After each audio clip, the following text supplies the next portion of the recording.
राजा बड़ा रे लजैले मुहना देखावे जाके चूल्ही में लुकैले। सुहाग वाली रात राजा बड़ा रे लजैले मुहना देखावे जाके चूल्ही में लुकैले। मन रहे मजा मारे के झमेल हो गई, कुछ भइल नहीं कुछ भइल नहीं कुछ भइल नहीं से जिया पखेल राजा जी रात फेल हो गई। कुछ भइल नहीं से जिया पखेल राजा जी रात फेल हो गई।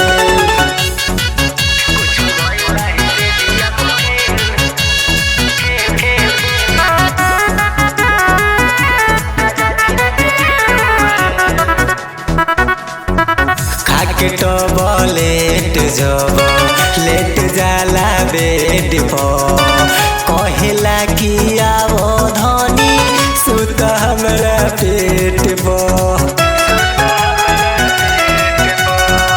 खाके टॉबलेट जब लेट जाला बेड पर कहेला कि आवो धनी सुत हमरा पेट पर।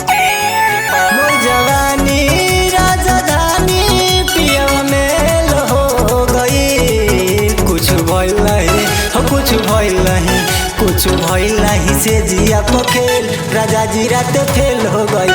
कुछ भइल नहीं से जिया पखेल राजा जी रात फेल हो गई।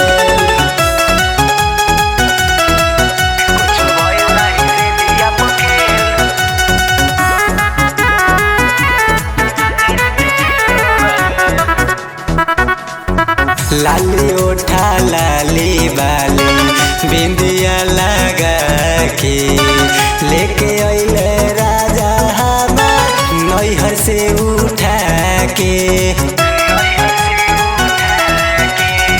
लाली उठा लाली बाली बिंदिया लगा के लेके अइले राजा हमार नैहर से उठा के।